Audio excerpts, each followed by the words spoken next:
అన్న కాఫీ ఏమన్నా ఇచ్చేదా? ఈయమ్మ తలనొప్పిగా ఉందా? నాగేశ్వరి కాఫీ. అన్నకి తలనొప్పి అంటదినా, పాలు కూడా లేవు, మళ్ళీ పాలు తెచ్చినప్పుడు పెట్టిస్తాలి. ఆయన అట్టా అంటా ఉంటాడు గానీ టీ నువ్వు. అన్నా పోనీలేమ్మా. మీకెంత చేసి పెట్టినా విశ్వాసం లేదు మీ అబ్బాయి మంచోడుగా కనిపిస్తాడు మీకు. ఆ పిల్లకాయలు గడ్డ నీ వైపుకే తిప్పుకున్నావు కదా, మంచోడు అనిపించుకునేదానికే. మన ఇంటికాడ అంటే అట్టంటే అటు మాట్లాడుతుంటావు అనుకో, మీ అమ్మోళ్ళ ఇంటికాడికి వచ్చినప్పుడు కూడా ఎందుకే ఈ విధంగా మాట్లాడటము? ఓయమ్మా ఆ గబ్బు నాడితే ఎన్ని మాటలు మాట్లాడుతున్నాడు చూడరా నాయన. ఏం మాట్లాడుతున్నానే? ఇక్కడ కూడా మంచి పేరు తెచ్చుకా నన్ను ఎదవని చేసి. ఒక భార్య భర్తని రాజుని చేస్తే ఆ రాజ్యానికి రాణి అయి ఆ రాజ్యంలోనే అందరి చేత గౌరవించబడుతుంది. అదే భార్య భర్తని అడుక్కొని తినేవాడిని చేసింది అనుకో, అది కూడా బికార్దై అందరి చేత అని కాకరిచ్చి ముయించుకుంటుంది. ఇదంతా నాకెందుకు చెప్తున్నావు?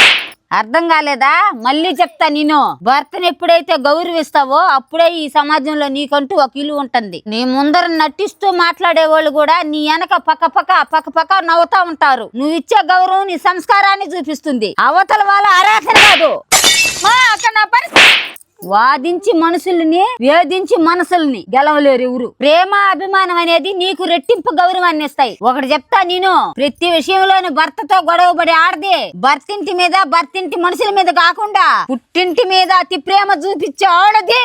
ఏందమ్మా మీ నాయనతో అమ్మా చెదిరిచి మాట్లాడతావే? మీ నాన్న గొప్పవాడే కావచ్చు, నీ భర్తకి నువ్వు ఇచ్చే గౌరవాన్ని బట్టి నీ ఇలువ పెరుగుతుంది. మీ నాన్నని చూసి నిన్నెవరు గౌరవించరే, నీ భర్తను చూసి గౌరవిస్తారు. భర్త చెప్పిన పనులు చేసుకుంటూ భర్త అడుగు జాడల్లో నడిచూడు, ఎంతమంది నీకు సలాం కొడతారో. అంతేగాని భర్త చెప్పిన పనులు చేయకుండా కుటుంబ రాక్షసాలని చీదులో చెప్పుకునేది, తల్లిదండ్రులు మేము చెప్పిన మాట కూడా వినకుండా ఇంట్లో అత్తమామతో గొడవ పడేది, ఇట్టాట అలవాట్లుండే ఏ ఆడది సంతోషంగా ఎక్కడా ఉండలేదు. భార్యాభర్తల బంధం ప్రేమతో బాధ్యతలతో నిండిపోవాలి. బయట ప్రపంచంలో మీకోసం కష్టపడి పోరాడేది మీ భర్త అయితే ఇంట్లో సంసారాన్ని నిలబెట్టేది భార్య అవ్వాలి. అప్పుడే ఆ కుటుంబానికి అందం. ఒకరి కోసం ఒకరు బతుకుతూ భర్త మౌనంలో ఉన్న కష్టాన్ని గుర్తించి అర్థం చేసుకునేదే నిజమైన భార్య. అర్థం చేసుకుని అయినా ఎప్పుడు గాని నీ భర్తని ఒకరి దగ్గర తక్కువ చేసి చూడబాక, నువ్వు తక్కువ చేసి మాట్లాడబాక.